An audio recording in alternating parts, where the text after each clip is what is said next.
real fight wasn't right. Where can she dream here?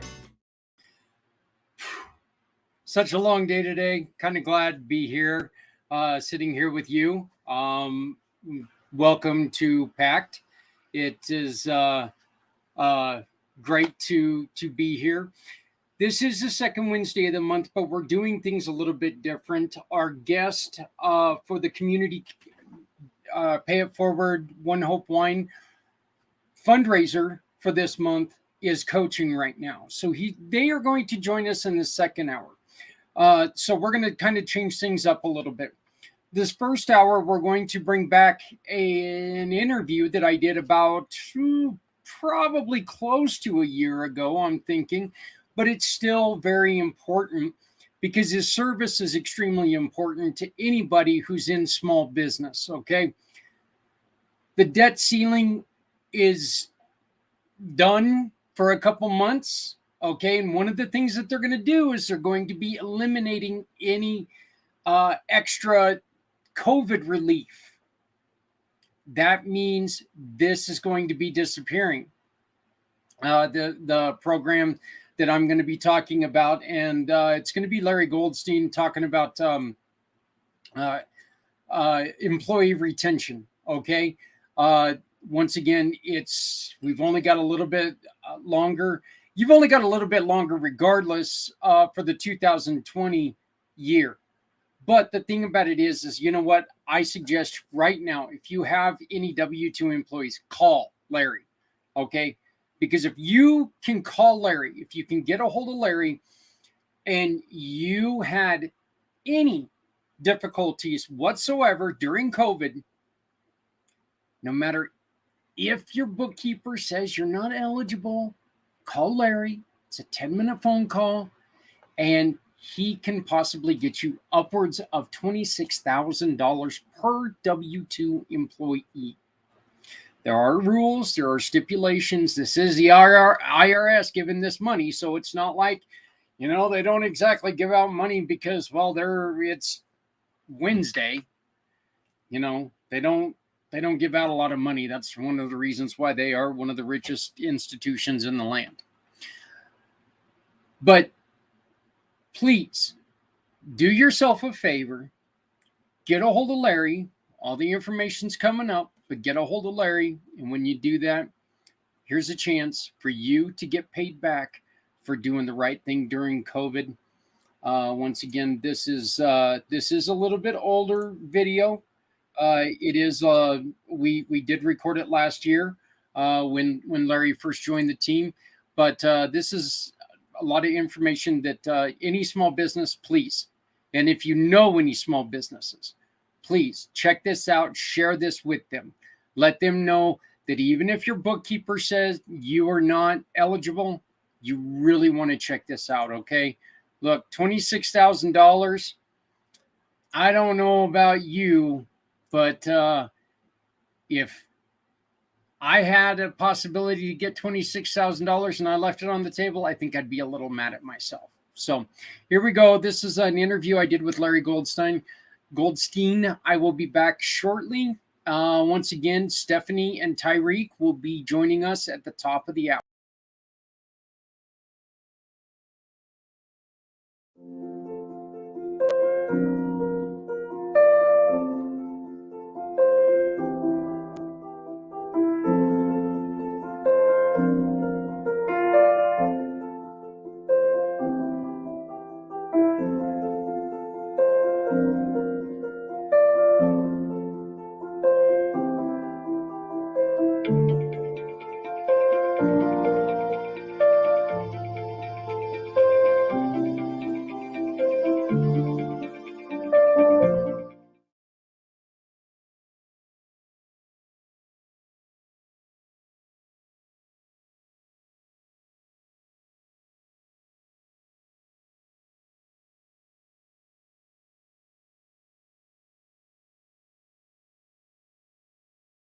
How you doing? It's Zach. I'm here with my brand new platinum partner, which I am so excited about this because you know what? This gentleman is taken and he has put all of his faith into what we are doing. And that's one of the things that we love to do here at appreciate all of our partners. But when somebody takes and they step up and they go, you know what? I love what you're doing. We want to support you. We want to make a difference. We love everyone. But Larry, I cannot thank you enough for doing just that. I'm here with Larry Goldstein, and he's got some great news for business owners. Just a little bit of a clue on what's going on. Larry, tell us about this this one that you're working on now. How much is this person potentially getting back? I have a restaurant who has 4 stores, and it's looking like it's going to be close to $2 million. And how much did it cost them to contact you just to find out? Nothing, not a penny up front, not a penny to get him qualified. And he has the option that once he's ready to be sent and that it's totally approved, to pay a discounted rate of 10%, or we all wait until he gets his cash and it's only 15%. So, in other words, he never pays you a dime. The government, you're taking what you get for them. Yeah. They don't ever have to pay you a dime. You just take a percentage of what comes back to them. Right. Yeah, it's money out of what they get. It's not the government. This is actually an IRS program. IRS is actually not a part of the government. No, they just act like it. They're That's for sure. all right. We already talked about no government talk, so we're not gonna go there. But Larry is you're in Arizona right now, and how are things going there in Arizona? Are you guys coming back? Are you seeing more people out and about walking around? Are you able to go to places and talk to people again, or is it still pretty locked up there?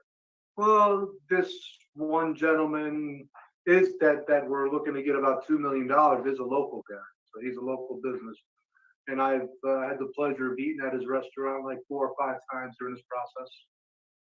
So yeah, life's getting back to normal, but businesses have been stung, and for once, the IRS of all places actually has a program where 7 out of 10 approximately businesses with W-2 employees can qualify for money, and potentially a lot of money. There's a lot of people that were told by people who are quote unquote in the know that they were told that they don't qualify for this, but they should really check with you, right? I've had those run into people like that were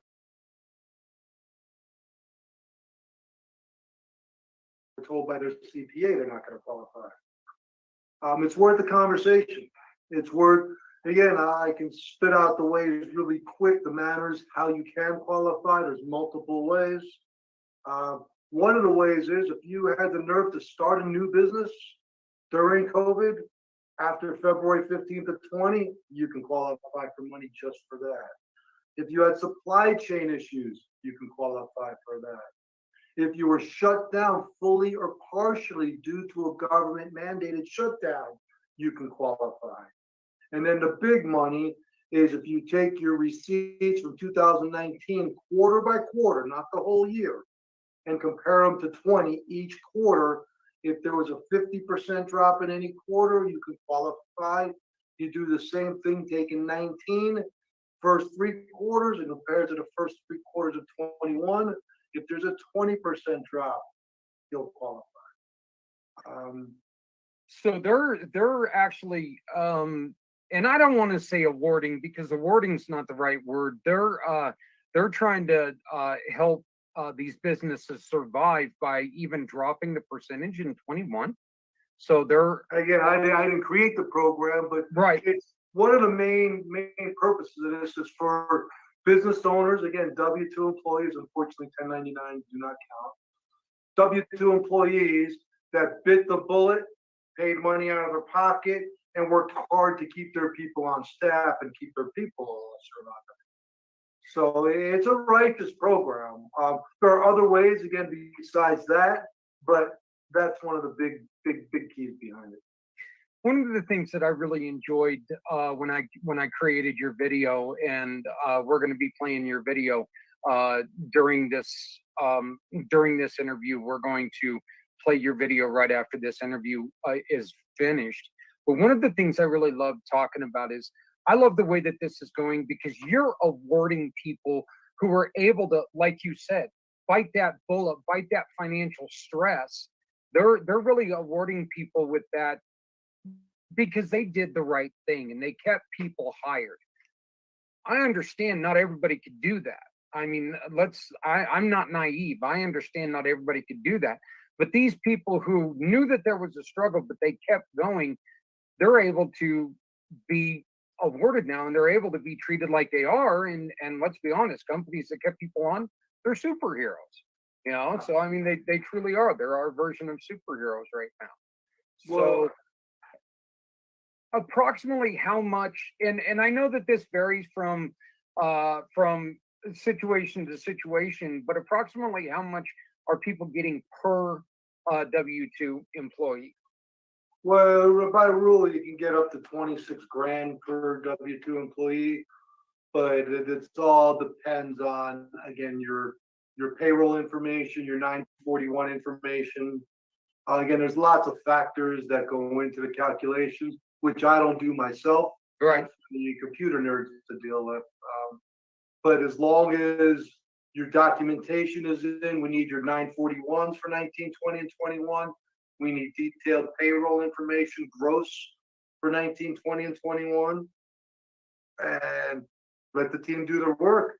Again, I've gotten small people with only a handful of employees, 30, 40, 50 grand. I've gotten, medium-sized businesses like a restaurant with like 30 employees is getting like 380 grand. And now there's one big guy who has, 4 restaurants, like 150 employees total.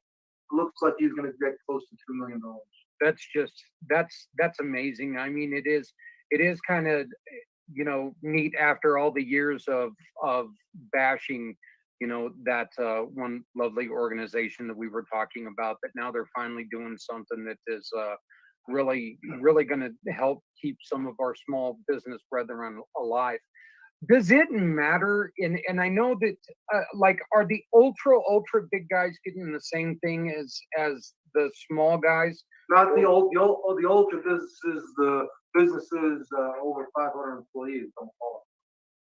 So see, that's even better. Okay, yeah, everybody should deserve, but yeah, knowing that businesses like those big ones are not benefiting off this, I think that to me, that makes it even a better thing that, what, you're really trying to help. What we always do, Larry, one of the things that we've discussed is that we love watching the small guys grow from nothing to something. And that's one of the things that we're trying to do really hard here. So, I mean, I love it. What do people need to do to get a hold of you to start this conversation? And again, there's absolutely no requirement. There's no, you don't have to sign your life away or anything. This is all, let's have a conversation. Let's see where we sit. If I can't help you, I can't help you. If I can, get ready to, to support your business even further. Well, no contract is actually signed until you're qualified. So we'll do all the work. If you don't qualify, you don't qualify. We bite the bullet, and then again, if it costs the company a few bucks, so be it. It's about helping people because, again, the majority of businesses do qualify. It's just a question of how much they'll qualify for. Again, the stats are 70%, but I believe it's a little higher.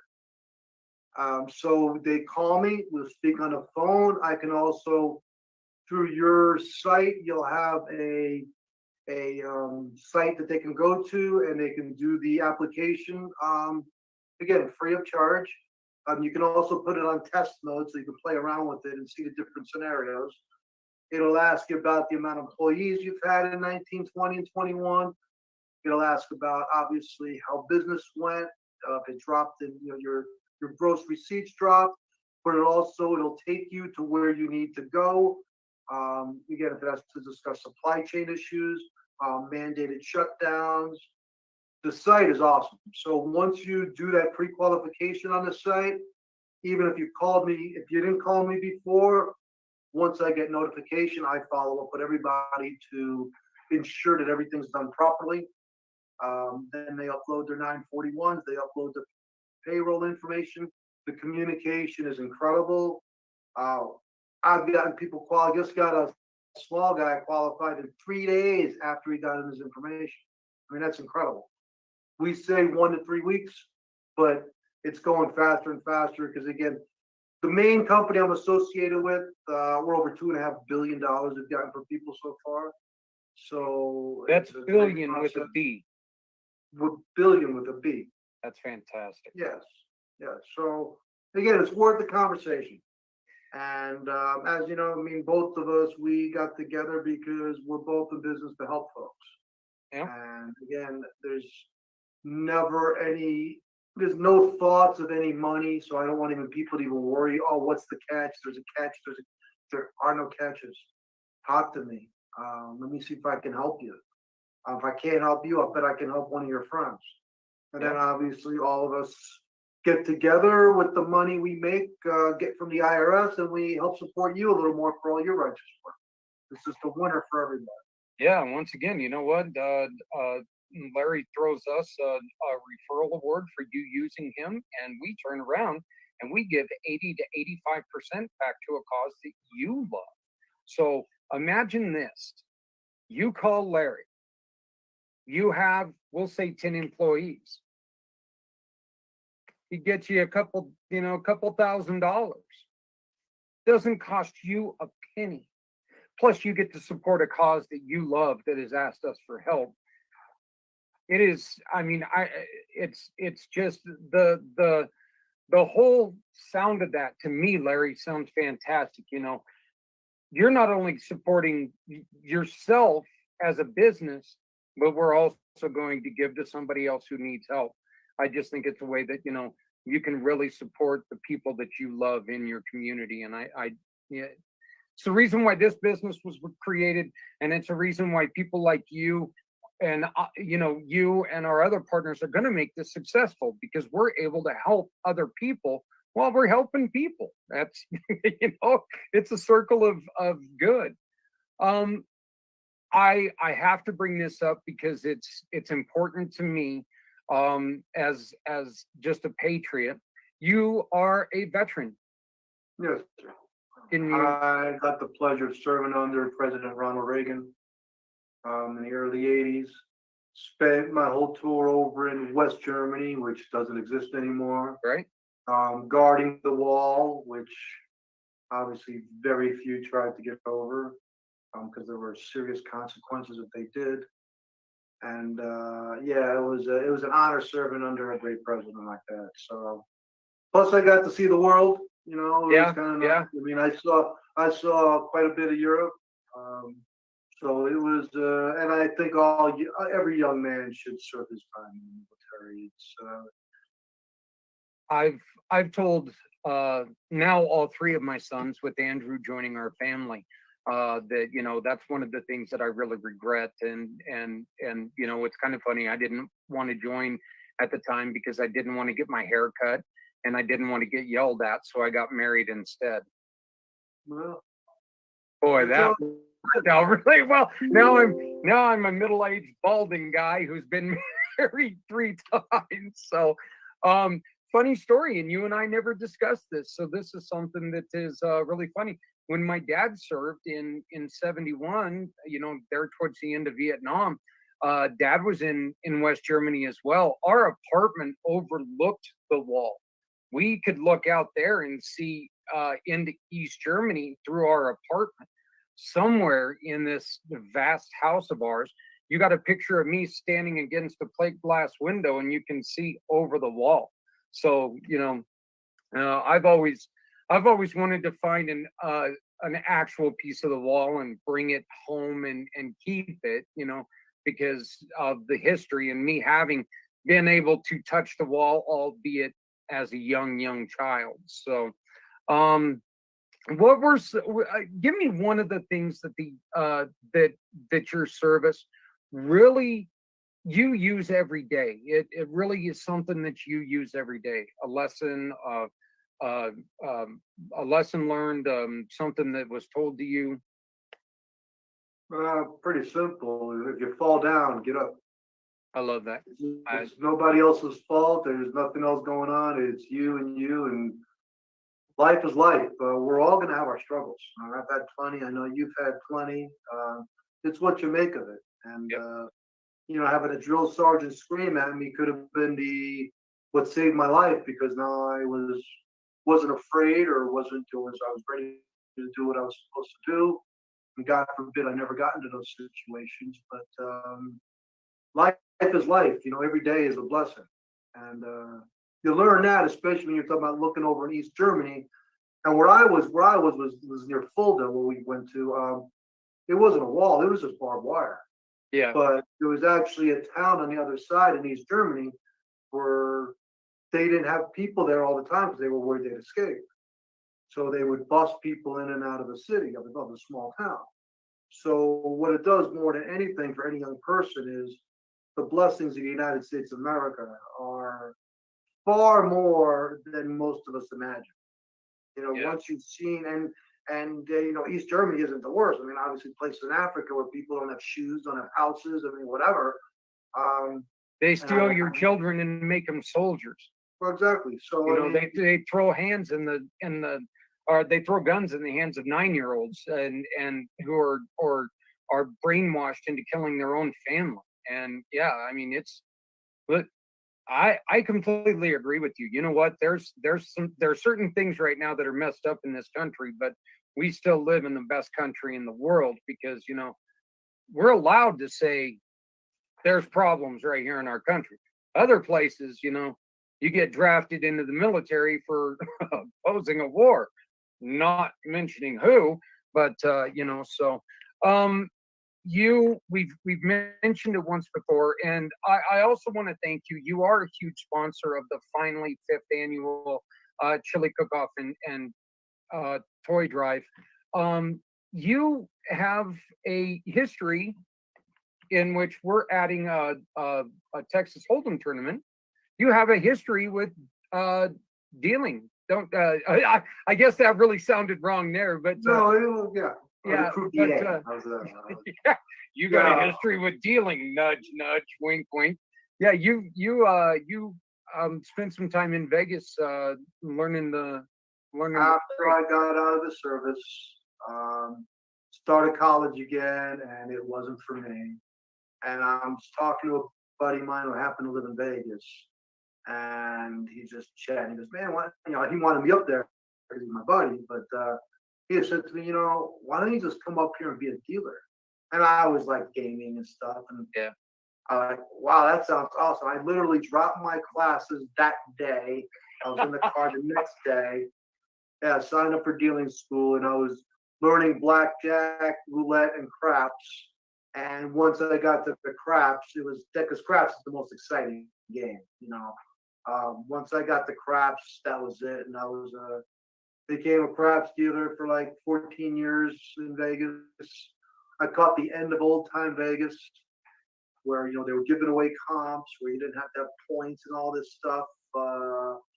Yeah, it was a good experience. It was a good experience, but So us putting together our first ever tournament, give us a little bit of advice on what we can do to make it ultra successful.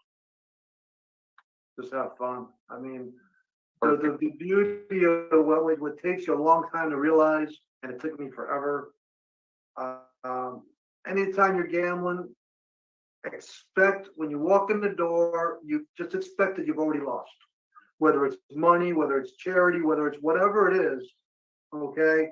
If you got a pocket full of money, say it's gone before you walk in the door, and now you cannot lose.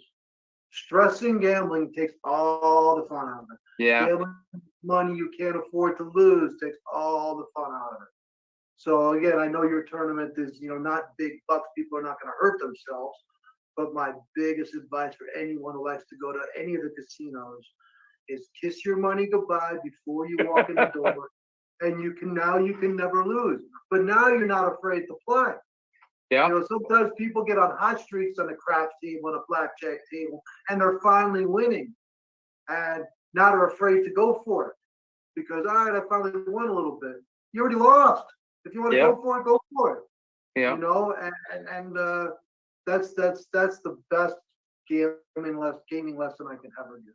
The funny thing is that my like the only gambling story I've really got is I was in Blackhawk, which is here in Colorado. It's our gaming town, and we were in Blackhawk, and I went up there with my girlfriend, and because she really wanted to go, and I didn't even think about it when I went.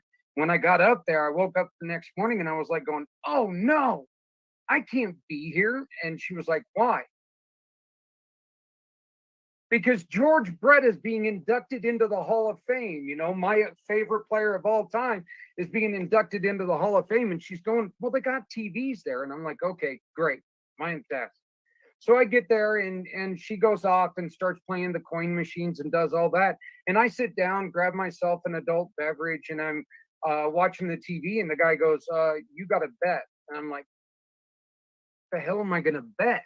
That he says words? What? And you have to play a game if you're going to sit here. So I'm like going, "I don't want to do this. That's not me. I'm not a gambler." So he goes, "Man, here, just take a roll of quarters. Every 2-3 minutes, drop a quarter in, hit the button, just do it that way." And this is back when you actually used quarters, not the cards. And so I was like going, okay. So that's my story on I was forced to bet just to watch George Brett get inducted into the Hall of Fame. So, but that's about my only gambling story.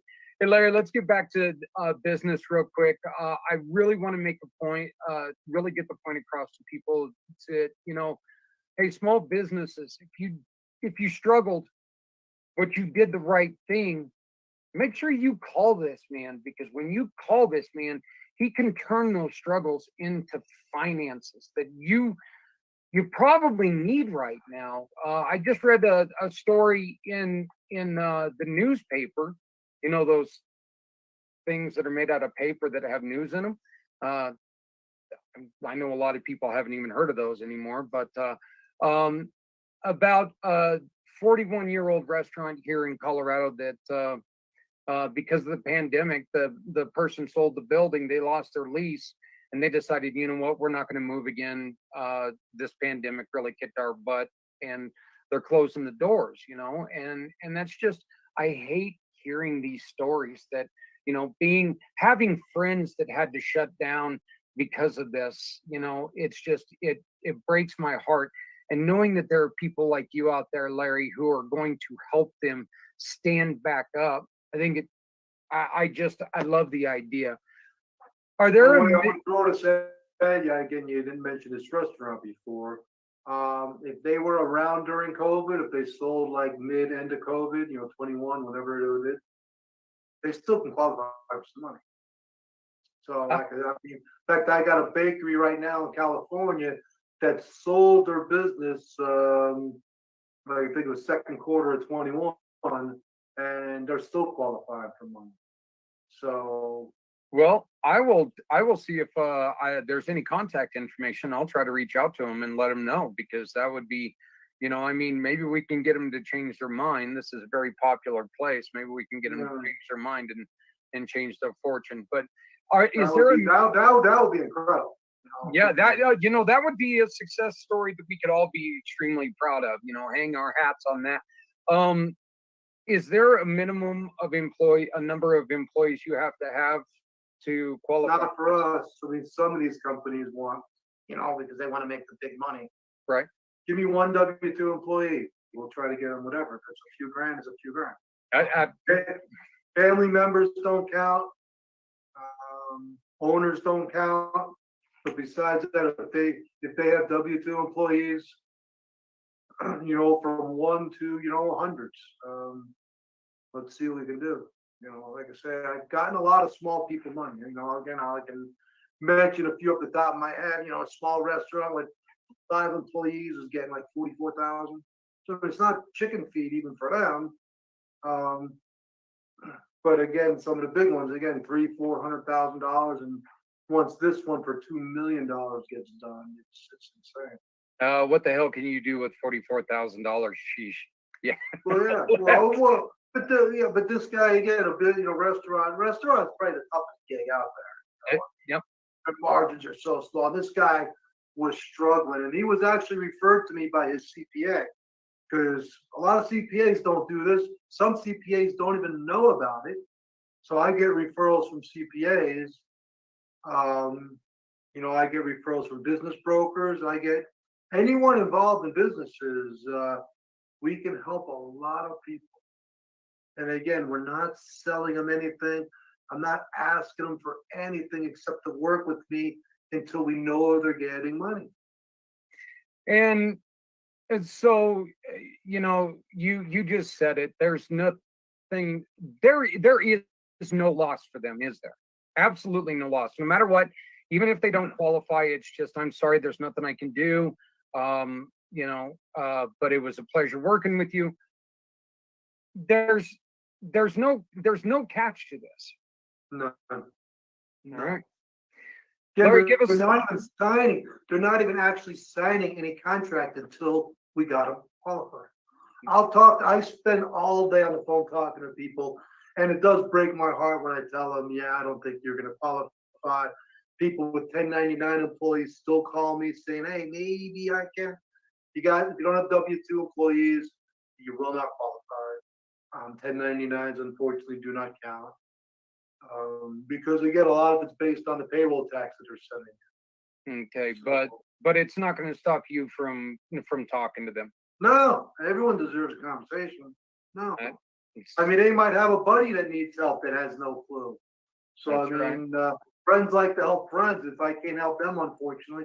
In fact, I got another one down in Phoenix where I couldn't help the son, but the mother has a place, and we're helping her, and I mean, she's a tough situation. Her husband just passed away recently, and so she's like, lost because husband took care of all the books and all this. And I'm talking to her new CPA and her new bookkeepers, and she's gonna get, hopefully 30 or 40,000, which to her is $1 million.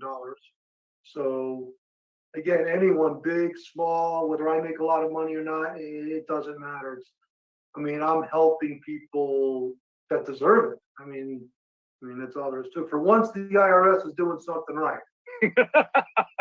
Yeah, they're not calling you going, hey. And I just want to mention that because people know about the PPP loan that a lot of people got that was sponsored by the Small Business Association. This is, again, sponsored by the IRS.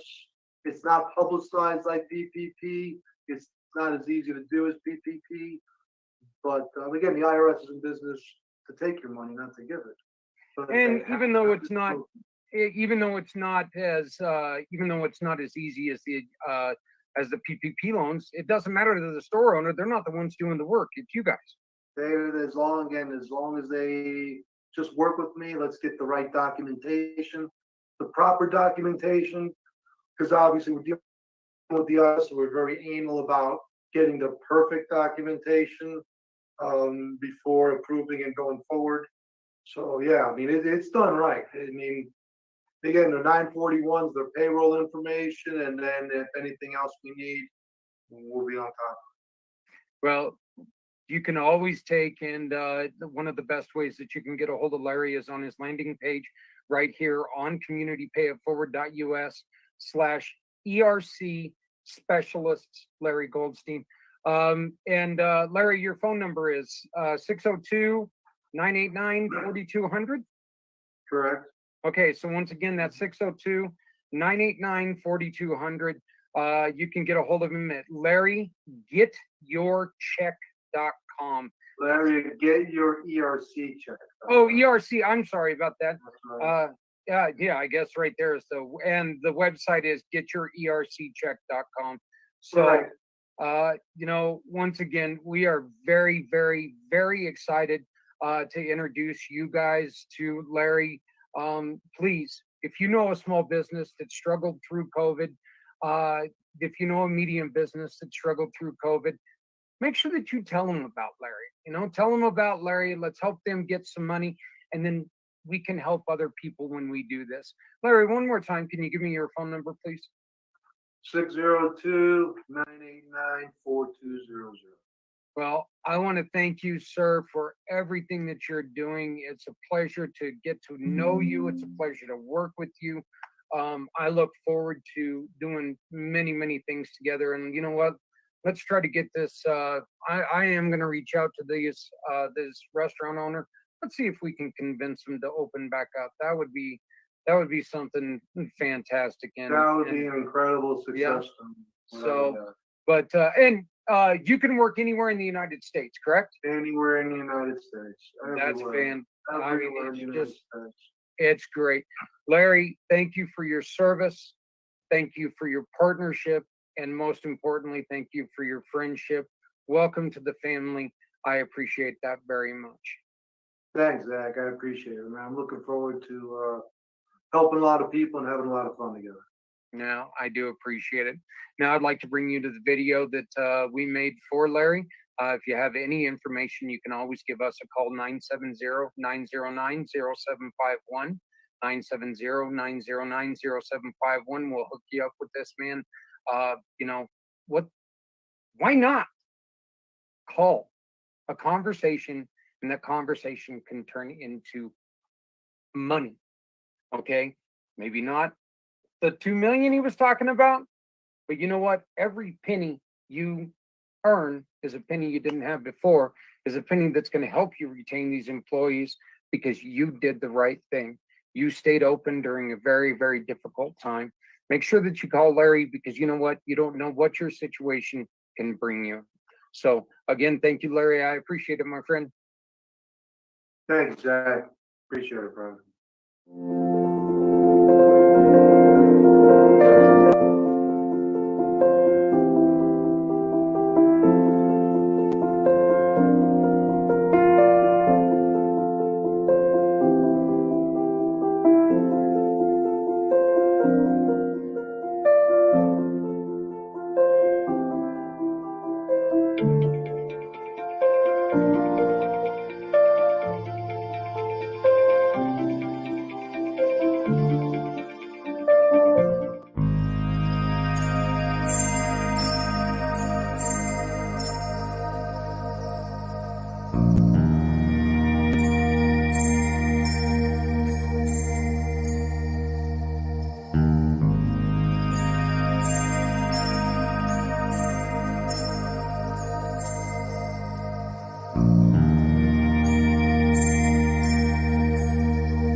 Hey, once again, I want to thank Larry Goldstein for doing that with us. Again, that was about a year ago, but look, the facts are still the facts.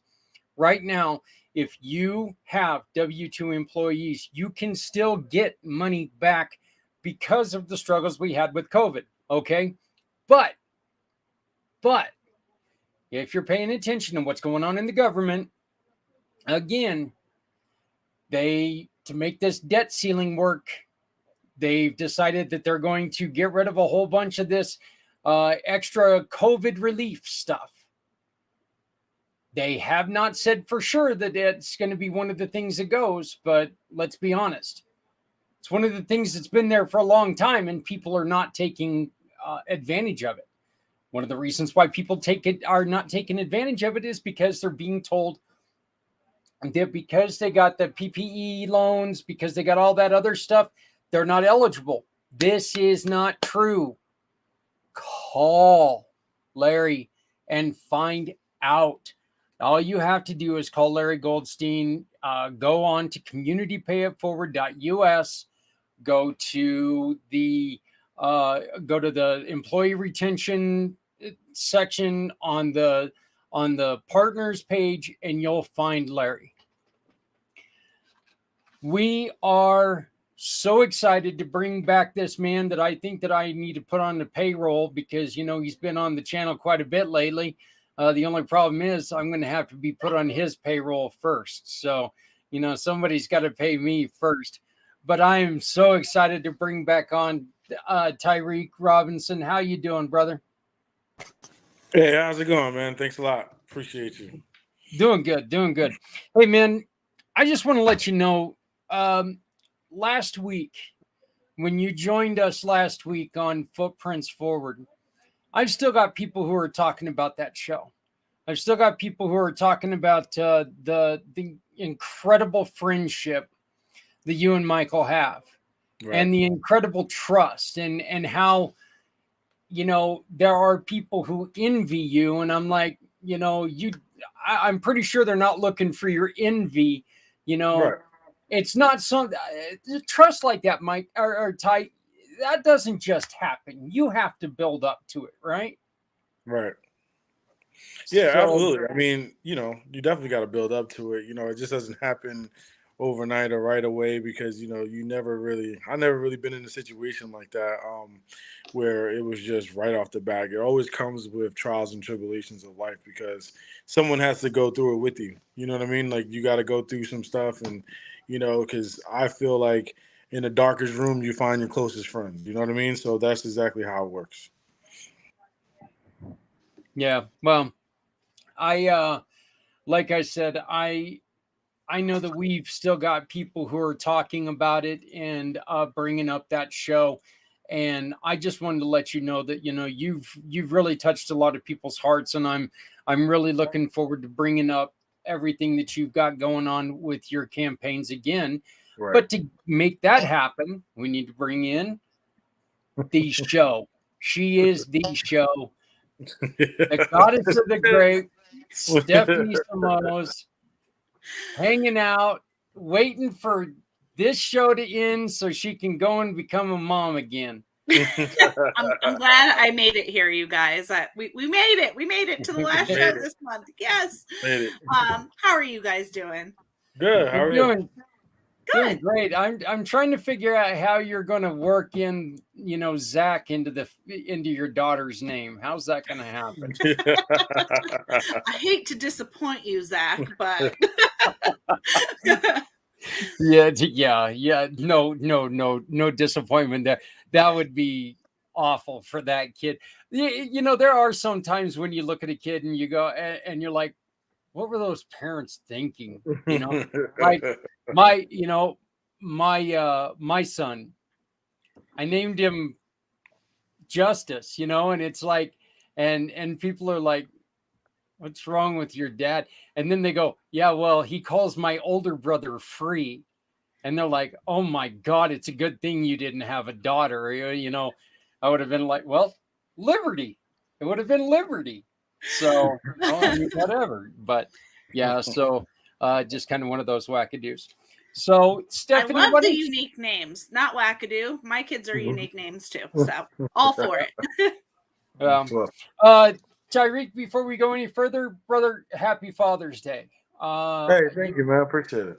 Yeah, not a problem at all. So you have kids? If you have kids, happy Father's Day to you too, man. Yep. So, but Stephanie, why don't you tell everybody why we are here? Absolutely. So Tyreek is going to kind of share a recap and maybe some things that he hasn't shared yet this month about the two organizations that he runs, pouring back into the community, to our veterans, to these kids, and it's really, really amazing. So I don't want to take anything away from him. I want him to be able to highlight his organizations, but you can support either one after hearing from Tyreek tonight through our community Pay It Forward One Hope fundraiser. If you are not on our Facebook group, totally jump on there. We highlight these incredible organizations every single month, and we stream live there, so you can catch the show if you missed it. And it's right top link in my link tree. And I know Zach had shared that out when streaming. So if you go to my link tree, it's the first link, and you can jump on there and always kind of see what's going on and be able to support these awesome nonprofit organizations. Right. Mm-hmm. Well, appreciate it, so Stephanie. So the two nonprofits that we're working with right now is the Chef for Vets. That's been on board for I want to say 2 or 3 years or so as well. We are trying to feed homeless veterans in our local area, starting around Thanksgiving time. And if we can expand to more holidays, we will, and how we can, So right now we're laying the groundwork to try and figure out how we can reach more and more veterans, because that's pretty much the hardest part, is to find homeless veterans. So I have meetings with certain VFWs and things like that coming up, so we can try to, you know, get out there and try to figure out how we can, put food in these veterans' mouths. So that's pretty much the chef for vets. I also cook, so I figured why not use one to kind of help the other. So that's probably why I came up with the chef for vets. The other one would be Top Tier Sports Group, which we help out the youth in athletics, whether if it be on the field, off the field, on the court, off the court. Whether if it be within the classroom, the less fortunate. There's really no kid that we can't help for whatever reason. We pretty much train them as best as we can in whatever sport that they're doing. We then, bring them to travel. We do traveling tournaments. We also anything they're going forward to. It just doesn't stop at their youth age. So, once they go into high school, we still connect with these kids. We still, try to get them to go out and do the right thing, make good decisions as a person, because we need better youth. It starts with them. We realize we sit back and we just shake our head a lot when we see some of these kids and what they're doing, but it's the youth. So we got to start there. We got to start there and, get involved and engage with these parents to see how important it is to keep these kids off the streets and stay out of trouble and maintain what they have to with sports and in school. And then we can kind of get them going on the right path. So that's the whole meaning behind a Top Tier Sports Group. And you can support both of these organizations, or either of these organizations, whichever you prefer, by scanning Chef for Vets. You use the top QR code, and you scan that, you order your wine, and a portion of that goes to help Tyreek cook a Thanksgiving time meal for the homeless in his area. And you use that bottom QR code, and you can continue to support Top Tier Sports Group. And Stephanie, this one's real quick for you. We're doing pretty good this month. We are. I actually have some shout outs to Top Tier Sports Group supporters. So Donna J, Kim A, and Victoria, I want to say thank you so much for supporting and jumping right on board. We are one case of wine away from our donation milestone, where I'll be donating an additional $25 to Top Tier Sports Group on top of the One Hope donation. So thank you for helping us get to this point, and please keep sharing it around. If anybody needs a refill or a gift, totally share it around. Let's help support these kids. Yeah, after all, I mean, come on. It's not like Stephanie's got a lot going on right now. So, I mean, let's get this some wine sales here, So, no, that's fantastic. And Stephanie, I want to thank you again for all the hard work that you do with us and everything that you got going on. Tyreek, one of the things that always bugs me, and I'd like to talk to you about this and get your opinion on this. We hear all the time, these kids today don't, quote, don't work, don't do this, don't do that. How much of it is they don't do it as compared to they don't have a chance to do it? I believe they always have a chance to do it, but it's all about the parents. What us as parents are allowing the kids to do or lack thereof. So what I see is, it's hard for me to see because I don't raise my kid that way, and I always treat these kids that I coach just like they're my own. I talk to the parents like if they're my brothers or my sister. Like I kind of keep everything direct. This is how we have to do it. We got to keep discipline. We got to keep it like that. A lot of parents aren't doing that. They're not keeping it disciplined. They're not, at home. They're not, pushing for a lot of things. There are some, and you can see the difference in between the kids. But that's kind of what correlates. It starts at the home. It's not about, even when it comes to school, I teach it to the parent, or not teach, but I tell it to the parents all the time. Like, it's not don't leave it all on school for kids to get good grades. They got to work at home as well. So it's just not in the classroom, for the hours that they're there. We got to do stuff at home too. Parents have to stay involved. So I always put it to there. The options are always there for these kids to do exactly what we did and how we wanted to do it. But we got to be pushed as, the parents has to keep pushing, and that's what we got to do. So I keep these kids that we're training. I'm training, 3 or 4 days a week. Right now, the same kids to kind of keep them busy, keep on it, so it doesn't drop a beat, and the parents will pick up on that behavior, so you just kind of set the milestone for everybody and it just follows. How involved do you keep the parents with the training? What are some of the things that you ask the parents to do? What are some of the things that you demand the parents do? Well, they're kind of always on the move with me, because like I said, I keep them busy. Today, like we had training today, was for the other organization that we're dealing with. But we went from one thing to another. We went from the field today. We're at the beach, so you kind of keeping them moving, keeping them on their toes. You have different events that you kind of have them involved in, try to keep them involved in, and that's basically it. Get your kid there. Let's do what we got to do. We ask them to help fundraise, whatever we need to do. We ask them and they do it, so that's a good part. So, once they're dialed in, you're good. You're good to go. Yeah. When we were last together on this show, we talked a lot about your pride in these kids and what it's like for you to see them succeed. What are some of the tricks? And this is just maybe something that you can do. And I use tricks loosely, but Mhm. what are some of the habits that you utilize to keep these kids engaged? Because kids do quite often have the monkey mind. They have their shiny squirrels run all over the world, Right. So what are Mhm. some of the things that you do to keep these kids engaged? Well, number one, I always ask the kid, what do they want to do? Is this what you want to do?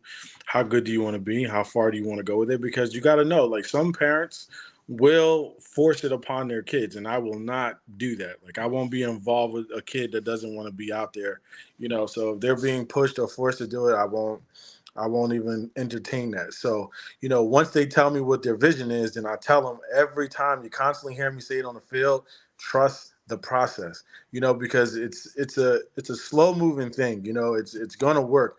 So I'm always keeping that discipline up there. I'm always, drilling it in them.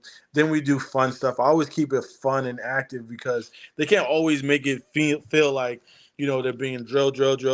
So I have like little competitions with them, me versus them. Let's do push-ups together, let's do this together, and they have a lot of fun with it. So, once they're laughing and, I let them know, like, listen, once we get on this field, it's all serious game. Like when we have our fun, we have our fun. But when it's time to lock in, we lock in. So I constantly remind them of that, and that's how you keep them engaged. It's kind of hard for me. I'm not gonna lie. When it comes to the younger kids, like for instance, we were trying with the flag. Is like the 5 and 6 year olds. I can't really engage with them like that because of how I expect these kids to kind of respond. So I kind of keep my level up to like the 9, 10s because they're a little bit older and they understand like how they have to behave and everything like that. So it's a little bit easier for me. So that's how we kind of keep them engaged. Well, I'll tell you, I remember one time when my son was T-ball age, I I took on the responsibility of trying to coach my son's T-ball. And my work ethic got kind of in the way there because watching these kids go and, building the sandcastle on second base and doing the walking around the base Hmm. as the ball went running past him, I was like, ooh, I'm not sure if this is my Yeah, I, it's you know definitely. look at these kids, and it's no wonder I drink. So Yeah. It's a great thing to have a wine program now. I mean, for all these T-ball coaches, but um, when what are some of the problems that these kids come to you that you feel uh, that you can work with them through athletics that will be like life rules? Um, well, just your character in person, right? So, um, a lot of kids now that come to me, like I said, I got some in high school right now. They come to me. A lot of their fathers aren't around. That seems to be a big issue. Um, so they don't have that father figure in their life. And as a coach, I've learned over the years that you're not just a coach to some of these kids. So some of them you are the only male figure that they look up to, or whatever the case may be. So, you know, they'll come to you. Like, I got an open door policy at any given time. They all have my cell phone number. They can call, text, whatever the case is. And it feels good when they're looking to you for guidance and decisions, like big decisions. It's not just them, it's their mom, reaching out with them as well. So, that's translating into the classroom, because that's not just on the field. Things like, where should I go to school? What should I do? What should I study? What should it, so those questions. So, which to me is showing a lot of maturity. And that's the thing I love to see about these kids, not only grow, physically wise and, better on the field, but they're also growing maturity wise, where you're like, yes, I saw you at 10 years old and now I see you at 14. You just see the maturity of them and how they're going. So you definitely worked with them and move in certain ways. So I definitely, keep it like that. Stephanie, do you have anything?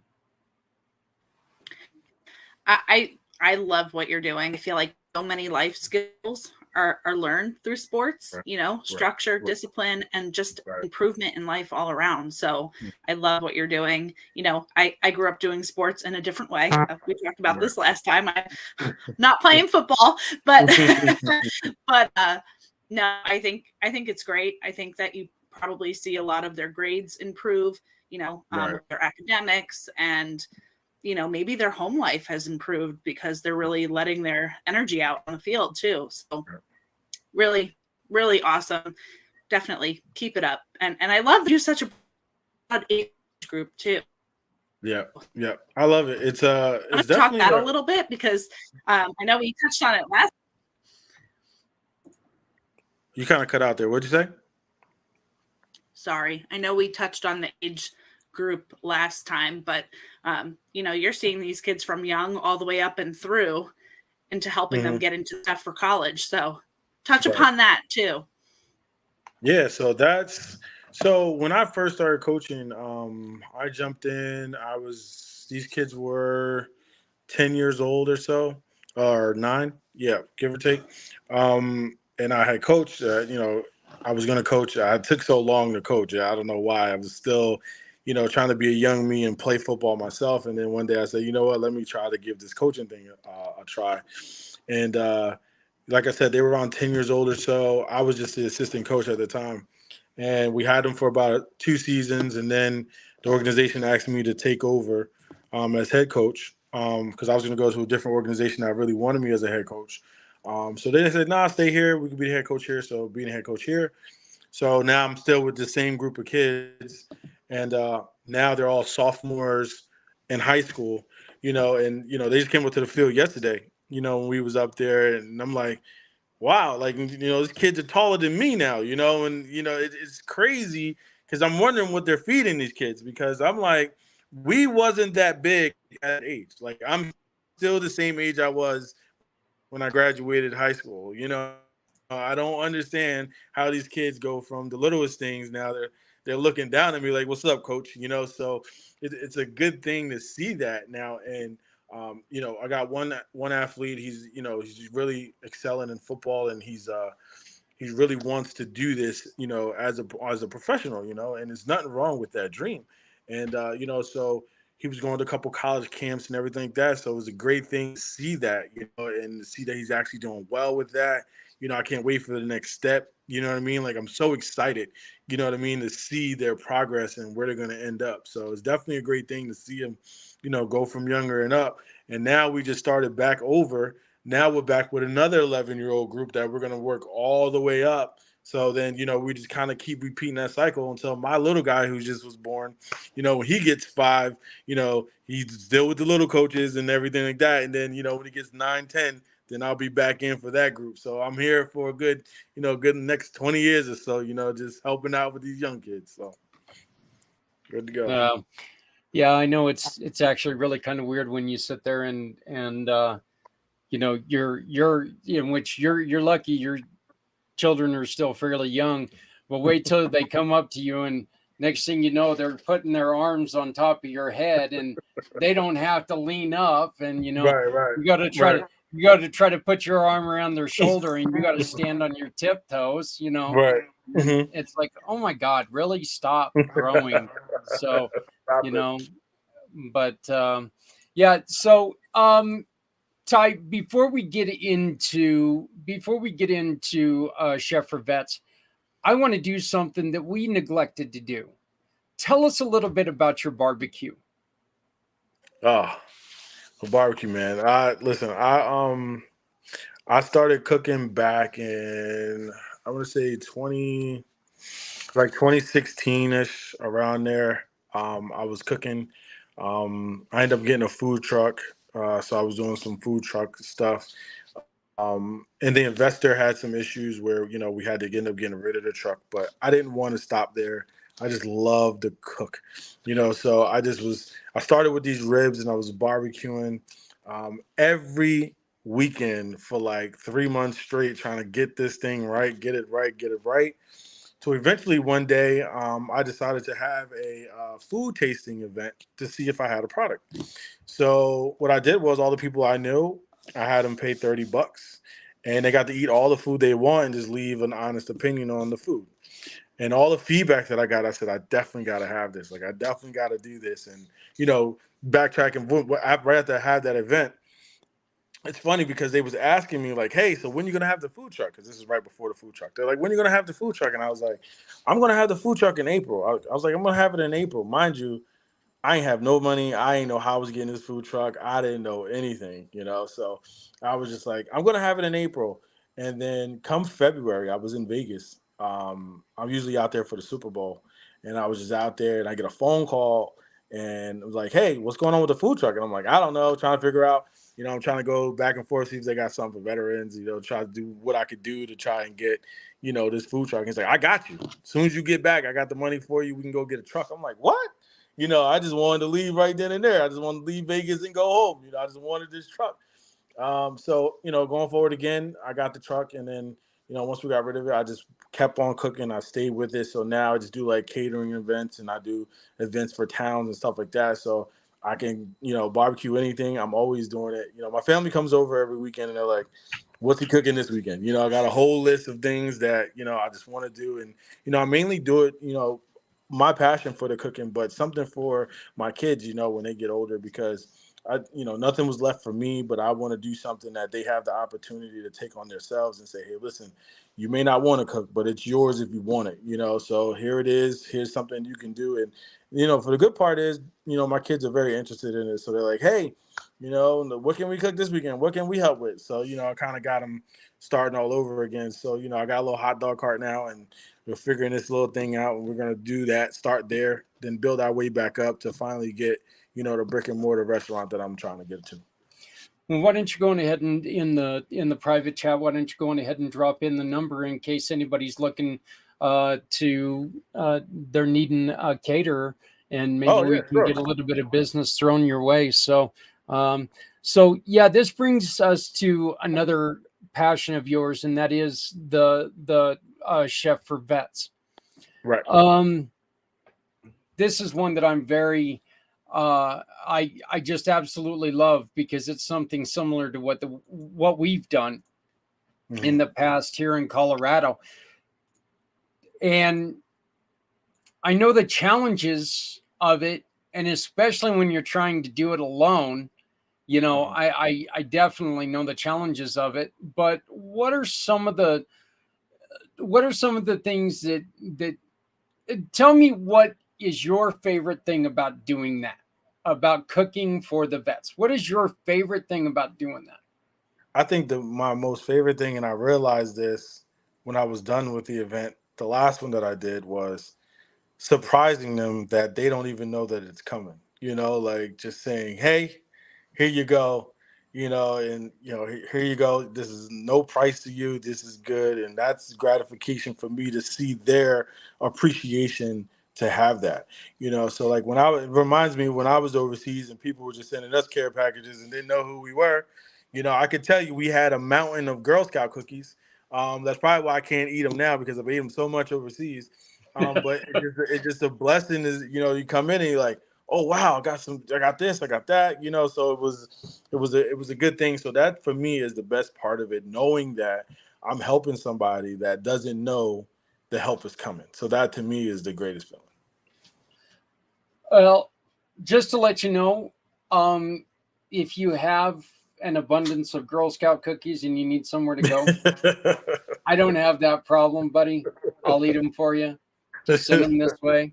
I got them, especially like those peanut butter chocolate ones or the Thin Mints. Send them this way, my friend. I got them. All right. So, you started this how long ago? The Chef for Vets was started around the same time. So I would say like 2019, 2020 was a Chef for Vets. Is when I kind of got started with that. And what are some of the things that you're needing help with when it comes to Chef for Vets? Just finding places to kind of go out and feed, the veterans. That was the biggest thing. I got very good information last time that I did it because the person actually ran, like, I guess, housing for homeless veterans. So he was able to hook me up with certain facilities that they were having veterans. The one I wasn't able to go talk to the veterans, that kind of hurt my soul a little bit. I just had to drop the food and kind of just go. So I didn't like that one. But the ones that I did get to talk to veterans, it kind of hit me a little bit better, in that regard. So that's pretty much it. Trying to find out where the location is, because once I find a location, I'm going to get it done. So that's just my main thing right now, is trying to find out where I can find these homeless veterans. What you also really need like volunteers to help you out, because as much as you don't mind doing this, it is not a one-man show. It's very difficult for one person to put this whole thing together. Yeah, that would be great too, to have hands to kind of help on, because the 3 locations that I went to, the first 2, I packaged individual meals. So I was making all these little things and getting them all together, making sure everything was good, our meals was all good, and all that good stuff. So, if I had some hands with that, it would have been a lot easier to kind of like assembly line that and kind of get that whole process going. Because like you said, I did that all my morning. That whole morning I did that, was packaging, cooking, everything, and got it all out of there. Like I said, I don't mind. The help will be great. Just so we know, because where I want it to go, I'm gonna need help, a lot of help from where I want this to go. Like I want the numbers to be a lot more that are getting fed by me. So definitely, the help will be great. And for anybody out there, and again, what area are you in, Ty? I'm in Central Jersey. So I'm like right outside Rutgers, in that area. But I'll do the whole New Jersey. Doesn't matter. I went, like I said, one spot was in New Jersey last year. The other 2 was in New York. So I drove over to New York. So it doesn't matter. I can make it to wherever I need to make it to. Well, the reason I'm asking is because, we're hoping that our network starts to grow a little bit and we start getting people everywhere.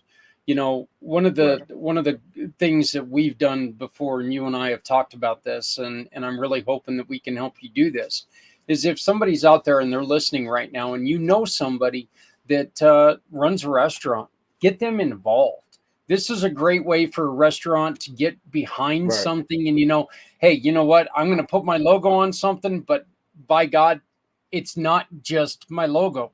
You're going to taste the food, We're going to put this food into the hands of people who need it. And it's great because you get, I love the fact that you can get a lot of these restaurants who are competitors that are working together for an end goal, which is helping people. And like I said, it is such a relief when you can just say, you know what, you go and pick up the turkeys, you go pick up the vegetables, and then we can all get back here. They're all cooked. We unwrap and serve. And so if anybody's out there in the Jersey area and they're interested in helping out Tyreek, that number right there is a great number to get a call into him and reaching out to him. But you know what? Help him find some restaurants who can really put their souls into this, because every single one of us gets into business with the thought of, you know what, I can do this better than other people and I can take care of people better. Okay. Well, maybe a few of us get into it thinking about money, but who actually makes money in business? That, man.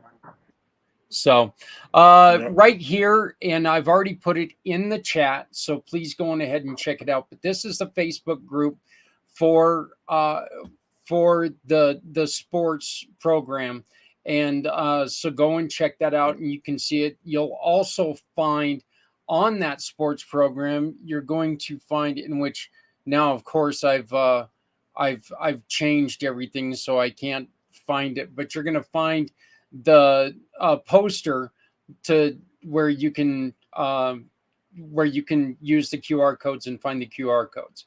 Stephanie, what do you got about Chef for Vets? Well, first, like, I love that you're involving the kids in the cooking and like just the discussion of all of that to begin with. I grew up in a family with pizzerias and restaurants and old school grandmother Italian who cooked from scratch every day. And while cooking is not my passion, and I would not get into the restaurant industry due to my experience, I have takeaways from it, and I kind of wish that I documented more. But I remember from watching, how my grandmother used to do things in the kitchen and how we used to do things in the kitchen in the restaurant just by watching. So I think that that's really cool. And in a different way, you're supporting life skills for these kids again. I wonder if there's a way you can incorporate, with your top tier kids that might be interested in culinary. I feel like there's opportunity there too to kind of absolutely anything weave that in. But man, no, I love that so much. And I've heard firsthand from veterans even recently that like food is a struggle. So, yes, you're doing big things like that time of the year, and it's amazing. Like, I can't wait to watch this grow even more. And so you multiply these meals, and have the hands to help you. So I love that. Sorry, Zach. I know you had that up on the screen. Oh, no. That's fine. As a matter of fact, Stephanie, one of the things that you said, and Tyreek, one of the things that I know that you've probably done this before, but with these veterans, having your kids out there in their jerseys or, whatever, it gives them a chance to talk about football with these vets, and it gets like one-on-one contact, and it's really neat. When we do it, we usually do it with a lot of our partners, to where, our partners get to meet people, we get to talk to people, but we love getting these kids out there and doing it. Like our partners' kids, we had a little girl out there that, she went out and was doing the spinning of the sign thing. And I mean, she was she wore me out looking at her, just watching her. And I felt like a bum because all I was doing was setting up, cooking, and doing everything else. But watching this little girl out there doing that, I felt like I was lazy, So, but yeah, integrating the kids with the vets, that is such a great idea, Stephanie. And Tyreek, I know that we're not telling you anything new, but I mean, the Cub Club is something that we work really, really hard to try to make sure that we're teaching kids And one of the things that I also love about what you're doing is you're teaching them life skills. And one of the skills that I don't think that kids get taught enough of is that, a lot of times these kids see mom and dad say, well, I'd love to help them, but we're broke. Right. What the hell does that mean? You don't Right. need money to help people. Right. Right. Help a little old lady carry groceries to her car, Right. Mm-hmm. smile at a mom that's pulling her hair out in line. Mm-hmm. Right. I mean, there's so many things that we can teach these kids, and that's one of the reasons why I love you so much, because the stuff that you're doing is teaching these kids more than just this is a football, this is a way of life. Right. There's more to it, and I congratulate you, and I applaud you, and I just appreciate you doing that. So Thank you. but Yeah, I appreciate you guys too, man. You guys are definitely providing a lot for me. So I'll let you guys know this. I really haven't brought it out there yet. Me and Mike have talked about it over the last year or so, and I haven't really put the full steam on it yet because I'm still transitioning and trying to get to my end game. But this will transition to motivational speaking, and I do want to bring you guys, definitely in for sessions of that because, you guys are very helpful. I can see you guys doing a lot of good things. So definitely going to be on that little starting stage of that where we kind of get in there and kind of get into stories and stuff like that to try to help people out. So definitely would like you guys to be a part of that. Well, I greatly appreciate that, and I'll tell you this, man. I'm up to do anything that I can do to help you guys. And I know because Stephanie and her husband, they've got a long relationship with you, and Right. I'm almost positive that she's going to be up for helping you too. Right. So she's kind of a good person. Oh, thanks. Oh, shucks. So, no, Tyreek, for sure, of course. Tyreek, what are some of the other things people can do? What are some of the things people can do with their own kids to help? And I'm not asking you to parent other people's kids, but if you were talking to a dad or a mom who's sitting there and comes up to you and goes, I cannot talk to this child. Right. What do you tell them? Well, it all comes down to their relationship. Sometimes, the way that they brought them up and the relationship that they have with their kids, I think, how I raised mine is a little bit different. I'm more like how my grandmother raised me and my uncles raised me. That's how I do with my kids. So a lot of times because of the relationship that parents have with their kids, it's hard for their kids to bring it in from them. So they need an outside source such as a coach because we have different relationships. I even tell we have junior coaches, that come back. We kind of get them in the field of learning how to coach and everything like that. They came through our program. And I was just telling them not too long ago, listen, it's okay to have a relationship, but you can't have that kind of relationship to where they feel they can say or do whatever they want because you're a cool kid. They still have to understand that there's still guidelines and boundaries that we got to abide by. So, I think it all comes down to the relationship you have with your child and what it's got to start from early age. Everyone thinks that, it's because they're 3 or they're 4, it's okay. But those okays turn into big no-nos. So you got to sometimes, nip stuff in the bud a little bit early to say so that they know when you get to the certain point and you're talking a certain way and you're doing certain things and demands, they got to follow that, So, and I had some parents too that they're telling their kids, listen, kid might not want to play football, but they decided they wanted to sign up. So guess what? You started something, you got to finish it. I'm not against that. If you're saying, hey, this is what comes with life decisions too. You're going to start something, you finish it. You kind of get them to try to stand on what they're saying that they want to do and what they want to feel. So that was my biggest thing. I would say, hey, how's your relationship, with them? And, you should try to go about it this way or that way because, they might take it like that. Not all kids learn the same. Not all kids, respond the same. So, sometimes your approach got to be a little bit different. If you're constantly yelling at your kid, sometimes now it's monotone. So the kid's not going to react because you're always yelling. So it's not a good thing, So I'm the type of person and type of coach that I like to raise my voice a lot because of the passion that's inside me. But once I start yelling, it's a whole nother fear where they're like, nah, we're not messing with him today. So like they understand like there's different levels to it's that's how I feel that everyone has to be. Stephanie, you've done some coaching. Was that does that sound very familiar to you? It does, and I think depending on what sport you're coaching and the age group does vary, depending on who you're kind of working with. But Yeah. I love that. I think that, you know, the discipline and the structure and all of that stuff does nothing but help the kids. So, you know, of course, the 4 and 5-year-olds, Right. it may not Right. work that well because they're like, you know, oh look, a butterfly. Right. But Run all over the place. Yeah. Mm. What the hell is Mhm. Shrek Mhm. yelling at me for? So Yeah. yeah. Well, you know, Stephanie, I would like you to go on ahead, and if you have any more questions, or else we can have you take over from here. Ty, please hang out for a little bit. We might have a couple more Got questions it. for you, but after this, I've got bad news for everyone. I've got a plea for help that I'm going to try to stumble through. So I worked on it all day while I was getting my dog neutered. So I'm sitting there teared up because my dog's all whining, and I'm sitting in a library somewhere in a strange town, in a strange place, in that big old town of Denver, going, wow, people are weird here. So, but I do though. I do have like one final I think it's kind of a big question for you though, Tyreek.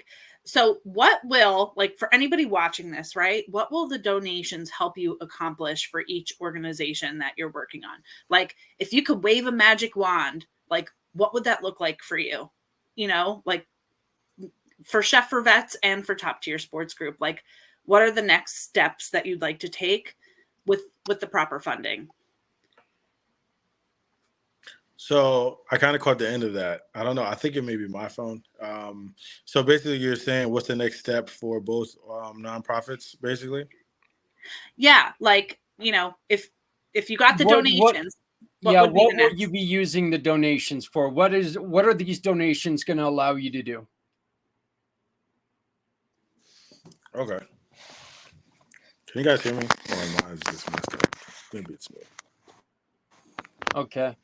You good? Yeah, So yeah. So basically, you're good. yeah, go for it. All right. So basically with top tier, any funding that we get with top tier, we're gonna buy more equipment for the kids to train. Basically anything that they may need. You know, there's kids now that we're working with that may need help with equipment as far as like, you know, personal cleats, things like that, little things like that. So we try to help out with that because the parents can't really afford it. So then we're forming a team now to take them to Virginia at the end of the year. So we're going to be doing a whole bunch of fundraising and stuff throughout, you know, now to when we get the whole ball rolling. So it kind of helps get that whole thing in motion, you know. So what we try to do is we try to have accommodations for not only the kids but the parents as well. So when they come down, everyone feels like a family and everything like that. So the first time that we went down to when we went down to Atlantic City, we had a tournament down there. My VP and myself, we just went out. We just did a whole bunch of things to try to raise money to help these kids out down in Atlantic City, and we ended up getting a big house Airbnb. The parents had the luxury of leaving their kids with us. We were good with that. They can stay if they wanted to. If they didn't want to, that's fine. And then on the second day, we had everyone come back. We had a big family type barbecue. So we do things like that to kind of keep everyone kind of engaged. So it just always pays it forward. You know, no pun intended, but it always pays it forward because you know this whoever group we may have now may help out with the next group that we have coming through that may need some extra training or whatever the case may be. So, you know, right now, you know, we could be out here charging, you know, parents to be training their kids. We're not charging anything. We're me and my VP were out there. We're training because we love these kids and we just want them to get better. You know, and later on down the line, hey, maybe when we get a facility, that's a goal of ours to get our own facility to where the kids can come to. Because right now we kind of just go to a park here or a field here or whatever the case is. So, you know, we were looking not too long ago and getting our own place So, we can call home, so then when they say, hey, when we're going to train, that's where they're coming to. They're coming to our facility. So, our big end game will be that top tier will have their own sportsplex, that because it's hard over here in Jersey to kind of get field rentals and everything. If you're not from the town, then they don't want you there or whatever the case may be. The good thing for me is that I'm a president in our local township, so I kind of have a little wiggle room to say, hey, we could bring the kids here to this field, but still you got to adhere to, the high school. They got to have theirs and all that, which rightfully so. So we would like to have our own stuff in the end game to say, hey, this is our building. This is for top tier. This is where you come to train. This is where you go to do this and do that. And this is where we're going to have our meetings and everything else. So that is pretty much our goal right now, is to kind of get our own facility that we can train these kids at on a daily basis. And Chef for Vets? Chef for Vets. I would like to get a home base for that as well. And I think in my mind, how I was thinking was when I get my restaurant, that would be the home base, because I'm just going to merge all that together, between the barbecue and the Chef for Vets. So right now, I just want to kind of get that fully operational as far as like, website and everything rolling in that regard. So when we do have the opportunity to kind of grow, then we're good to go. But I definitely want to get in line with everybody here, like locally in New Jersey, all the local bases and stuff like that. I want to get involved somehow with them and, contacts that they may have. Like maybe I can have these events, these food feeding events I can have at the local, VFW or, American Legion or something like that, that kind of could help out with, feeding these veterans. So that's pretty much that. Again, Ty, I'm really hoping that you and I can get together and we can continue this. And for everyone out there, right. Before Stephanie takes over, please, please, please remember, June comes to an end. The good that you can do by buying wine for these two organizations, that doesn't. You can set these organizations up to be the beneficiary of your generosity and of your celebration. Every time that you buy a bottle of wine, a case of wine, Ty can do all these great things that he is doing. And look, I will guarantee you that this man would love to talk to you if you have any questions. I hope that this message gets out to someone out there with extra land and say, even coming up to him and saying, you know what? Not the prettiest land in the world, but by God, if you put a little bit of, work to it, right, you got yourself a field that you can work on. Absolutely. Look, I'm calling Stephanie. Yeah. Calling her and her husband. Nothing in the world like getting kids working for an end goal. So Absolutely. I love it. But yeah, Ty, please do stick with us if you can. Yes. Stephanie. Yep, I'm here. Goddess of the Grape. You, my dear, you're up. And last show before baby. Before baby. So we made it, you guys. I Right. told you I'd be here, right? What I thought would be so fun, and Tyreek, if you have to go, because I know you spent the evening coaching, please, don't feel bad. It's totally fine. Yep. It's okay. I can listen in. Okay. I kind of looked at our top tier sports group supporters and saw a little bit of a trend with some of the wines that were selected. So I thought it would be really fun to highlight some drink recipes that they can use with the wines that they purchase. So I'm going to be highlighting some Moscato and some Rosé. And I'll go through.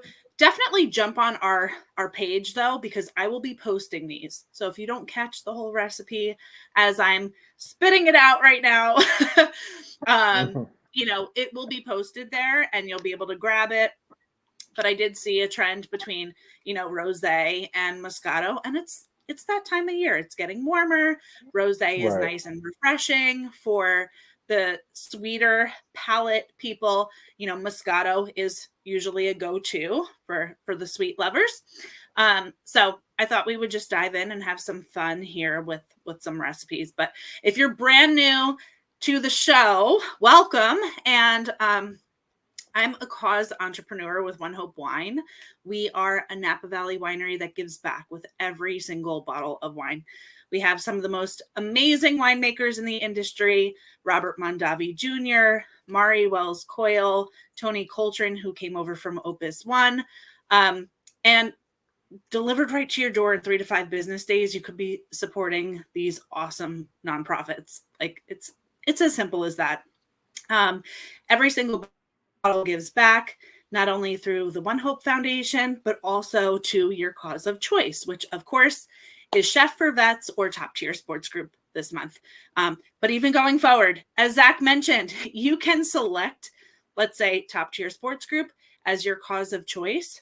Set it and forget it. Anytime you want to order wine or, be a member of the wine club and your wine ships out, you're actually donating to them too. And at the same time. So let's dive in.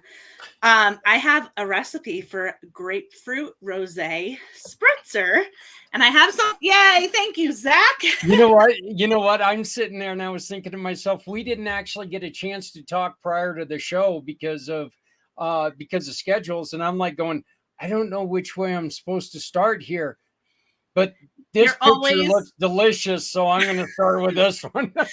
Right on top of it, Zach. You're always right on top of it. And I apologize to anybody listening because I feel like I sound really winded, but it's really like these babies' feet are just like in my rib cage. So I'm so sorry.